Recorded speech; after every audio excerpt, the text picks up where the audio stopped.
Welcome to lecture 29. This is the third part on our topic of the truth, and I think this lecture is going to be a very interesting one for you guys. Those who have been following me so far will find this one another quite extraordinary lecture on Gematria. I will show you some things that are not my own, and I'll let you know how I build on that. But I'm going to start with the very first verse in the Torah, in the Bible. There's a lot of things one can do with this verse. It is very, very amazing. I can show you other things. One aspect I'm going to show you today is in connection with the truth. There are patterns in this verse that are quite amazing. But we're going to see a particular one. This is the verse in Hebrew, or the very first verse in the Torah. Bereshit bara Elokim et hashemayim v'et haaretz. In the beginning created God created the heavens and the earth. And the rabbis point out that the word emet is in this verse as the last letters of the first three words. So we take these first three words, but the last letter, we've got Aleph Mem Taf. Aleph Mem Taf spells out emet, but it's not in the right order. If you look at the next word here, you've got a Taf here, and then you've got Aleph Mem Taf in the right order. Remember, Hebrew goes this way, so we get to Aleph Mem Taf spells emet in the right order. And then if we come to the last three words of the creation story, where we're told that God rested on the seventh day from all the work which he made, and at the very end it says that and God blessed the seventh day and sanctified it, because that in it he rested from all his work which God had created in order to make. That last word la'asot means to make. So asher bara Elokim la'asot, that Hashem created Hashem created la'asot, to make. And then we have Aleph Mem Taf, spelling out again emet. In this time the last three words show it in order, the first three words show it out of order, which the rabbis explain is to show that creation was to reveal emet, but it was in potential at the beginning and had to come out in reality, and that finalization is to be carried out by man, because when this is la'asot, it means to be able to make by man, because God had already made, that he'd already finished his part of the creation, and man has to take the raw products and continue and enhance upon that and fulfill the creation and perfect it. Perfection of creation that God made, because he's a perfect being, is in the very fact that he created man to continue and perfect that world. So that is where emet, truth, is hidden in the first verse. But I'm going to show you something more interesting than that. I'm going to have to rub this off, and then I'll show you how we relate the word emet to a circle. We've seen how emet is connected to square, lots of square numbers in it. This I prepared earlier. Let's have a look, put it up the right way, and this right there. Oh, wrong way. So what I've got here is that verse, the very first verse in the Torah, in a circle. Here's Bereshit, Beit Resh Aleph Shin Yud Tav. That's Bereshit bara Elokim et hashemayim ve'et haaretz, in a circle. Okay, you can only see this if you write this verse in a circle. And we take the Aleph here, we've got Beit Bereshit with the first Aleph, and we count 10 letters from the Aleph. 1, 2, 3, 4, 5, 6, 7, 8, 9, 10, and then we come to a mem. Then we go 9. 1, 2, 3, 4, 5, 6, 7, 8, 9, and we come to a taf. That spells out emet. And then 1, 2, 3, 4, 5, 6, 7, 8, and we come to yud. 1, 2, 3, 4, 5, 6, 7, and we come to Yud. So we've gone 10 and 9, 8, 7. We go the other way, in the clockwise, and we start from, we go 8. So we're going to count 1, 2, 3, 4, 5, from the Aleph again, 1, 2, 3, 4, 5, 6, 7, 8. No, we're going to go right. No, that's gone that one. What have we gone? 10, 9, 8. We've got to go 11. Sorry, we're looking at this one here. 11. 1, 2, 3, 4, 5, 6, 7, 8, 9, 10, 11. We come to a mem. 1, 2, 3, 4, 5, 6, 7, 8, 9, 10, 11, 12. We come to tav. 1, 2, which is emet. 1, 2, 3, 4, 5, 6, 7, 8, 9, 10, 11, 12, 13. We come to a yud. 1, 2, 3, 4, 5, 6, 7, 8, 9, 10, 11, 12, 13, 14. That's that one there. We come to a yud. So we've spelt out emet, yud, yud twice. One going clockwise, one going anti-clockwise. So now I'll show you what the pattern is in a simpler way.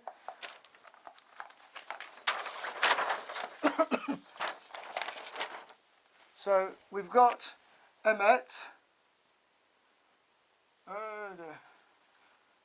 emet, yud, yud, and we've got it going the other way, emet, yud, yud, and in between those are the intervals, and we started by going 10 letters, and then we went 9 letters, and then we went 8 letters, and then we went 7 letters, and then the other way we went 11 letters, 12 letters, and 13 letters, and 14 letters. And we see we've got emet both ways, and yud, yud. Yud, yud is often taken the shorter way of writing God's name. In the Hebrew prayer books, you can sometimes say yud, yud instead of Yud K Vav K. Instead of using God's tetragrammaton name, they will use yud, yud. However, we'll see something more significant about that in a minute.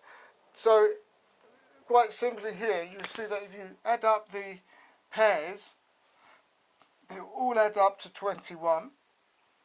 Okay, they're all 21. And we said that 21 times 21 equals 441, which equals emet. Okay, so if I was to add up the total value from the aleph, that means from here to the end, so I would get emet, which is 441, plus yud is another 10, plus yud is another 10. So I would get 461. So going this way, I get 461, and of course going back that way, I get 461. What is that number? Now this is where my English gematria come into it, because I know that the word crown equals 461 in the large values. So there is a connection here between the crown, because something which goes around the head. The word keter in Hebrew means also to surround, to go around something. So we've got this connection between a circle and going around. I connect the crown to circle in my book, The Magic of the Circle. So we see this revealed in the fact that we have to go around with the verse all the way around in a circle to find this particular significance, this particular code. So there's a few other things we can show about this verse.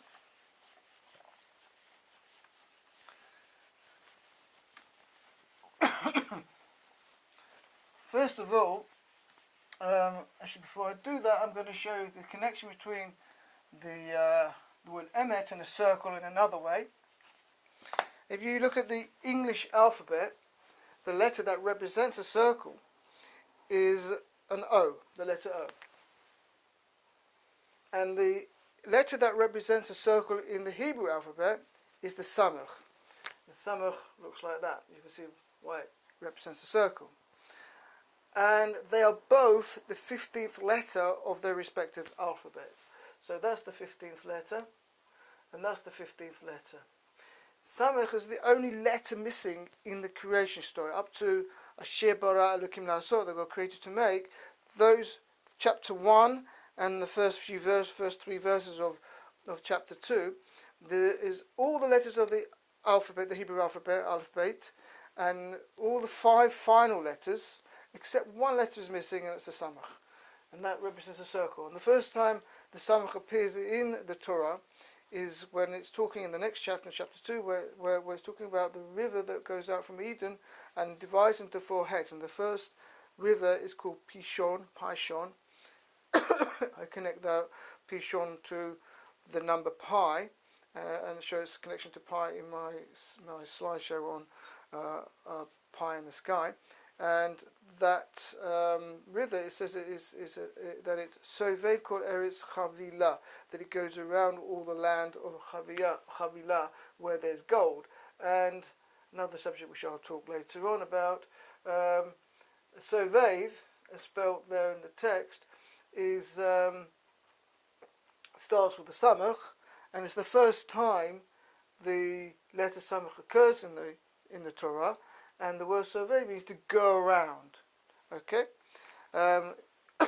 Interesting that the samach is 60, beit is 2, beit is 2 is 64, and the word in English for nothing, which is 0, then if you add those together, you'll get 26 plus 5 is 31, plus 18 is 41, 49, and 5 is 26, 31, 41, 49, 54. That's because I have spelled it wrong. I'm so clever. 0, 15. 0, try again. 26 and 5, 31, 41, 49, 59, 64. I think my math is better than my English, is for sure. So 0, which is the shape of a circle, is connected to Sovev as well, which is connected to the samach. So we see all these things interrelate. Nothing's by chance. So now, when we take the word 15, which is what the placement value is of the letter O or samach, we take excuse me, the word 15, and we work out the large value. The large value of 15 is 441. There we are. So there we have the connection between the circle, the letter samach, and the word emet, all connected to that circle, because emet is about, as we said, the beginning is inserted, the end is inserted in the beginning. The circle, the snake which equals 50, and that is equal to circle, which is 50. So we see that the Ouroboros is the icon of the serpent with its tail in its mouth. That's the end is inserted in the beginning. And the Ouroboros, if you work out the gematria of that and placement value, is the same as circumference. That's going around. So it's 123 is Ouroboros, and there's 2 ways of spelling it, and they're both 123, and the circumference is 123. So showing that the Ouroboros represents the circumference of the circle. So just 1 or 2 things before I finish off about the first verse. Connected to the idea of crown. So the first verse of the Torah, if we were to add up each of the letters in its normal value, equals 2,701. Here we're taking Bereshit, and we're using the normal values, and we get, I'll come to that, I'm jumping the gun a moment. Bereshit is 200, this is the normal values, 300, Aleph is 1, Yud is 10, 400, and we'll get 913. And we'll go through the whole verse and you'll get 2,701. And that equals 73 times 37. And those 2 numbers are reflective numbers, 73, 37, 37, 73. And we're told in Psalms that God created the world with wisdom. Kulam b'chachma asita. He created the world with chokhmah. Chokhmah is wisdom. We translate as wisdom. It's got much more meaning than just wisdom as it's translated in English. So chokhmah has a placement value. That's 8, 11, 13 and 5. 18, 28, 29, 37. And that's the PV. And it has a normal value. Well, that's 8, 20, 40 and 5. That equals to 73. So we see that when God created the world with wisdom, with chokhmah, is related to the whole verse. In the first creation, in the beginning God created heavens and the earth, that incorporates everything that God created. Everything after that verse is basically the details. So that's all hidden within the code, 2701, and there's a lot more in that verse. I can show you all sorts of permutations of the words in that verse that have 37 as the factor. Okay, there's more to come on this subject. I will probably be talking about chokhmah soon, and showing some interesting things about that word. And I hope you've seen that this first verse is very, very extraordinary. It's quite an amazing verse. Perhaps I should just show one more thing on it to show about pi, because pi is connected to the circle, of course. Without pi, you don't have a circle. And pi, I call the power to bend. Here's pi. Pi is 16 plus 9 in the placement value. Each one of those is a square number, and that adds to 25. And bend, is the power to bend, is 25 placement value. So they're both the same. And maybe at a later stage I will show you how that pi is connected to the word kav in Hebrew. If you can see that the kuf looks like a P and the vav looks like an I. So this also equals, kav means line, and it's in the story of King Solomon when he makes this, what's called the Sea of King Solomon, the Yam. The Yam is called Yam Shlomo. Yam is Yud Mem. It's like the center of the circle, and the men again sort of going around. It represents a square, but it can represent a circle as well. It's like the center and the circumference, and that's 40, and that's 10, giving you 50, which we had before, which is circle. So this is the normal values, but it equals the placement value of circle. So the curve that goes around, this is the curve, the line that goes around is expressed as the circumference of the circle, and curve is 19 and 6, the placement value, which is also 25, and 5 itself, of course, is 5 squared. All these square numbers come in it. So that pi in the first verse of the Torah, which is actually connected to this Sea of King Solomon, because within that text that we have in Kings, where he talks about the building of the temple, where inside, hidden in that text, we can find pi to 4 decimal places. And I'm going to show you pi to 4 decimal places hidden in the text. Bereshit, bara, Elokim. I put a dash there because I don't want to put God's name on the board, because we don't like to rub it out. So I put a dash there. So Bereshit bara Elokim, this is in the beginning God created, and if I now count 3, I use 3 as the code because pi is 3.1415, and it goes on. So I count 3 letters, 1, 2, 3, and I get an aleph, which is a 1. And then another 3, 1, 2, 3, and I get a taf, which is 400, but as a what we call mispar, a katan, a small value, is 4. We chop off the zeros and you're left with 4. And then another 3, 1, 2, 3, we get 1. And then another 1, 2, 3, we get 5. So we've got pi 3 as the code, 1415, 3.1415. I've showed you how that the large value of a circle was 356, where 5 was related to the 1 and 4. equals 5, and 1 and 5 equals 6. So the circle is connected to pi as well, of course. We would expect that.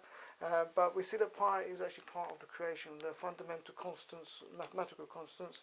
It's got no units, and it is without pi there is nothing that curves. So the concept of curvature comes from pi. In the second verse of the Torah, I can show that there is the number phi, and that I show in my slideshow called High Phi. So I'll leave it there. There's plenty more to do, and I hope you enjoyed that lecture. Any questions you didn't understand, maybe it went too fast or anything, I know it was quite complex, please make a comment down below, give me a thumbs up please, and we'll see you in lecture 30 coming shortly. Be well.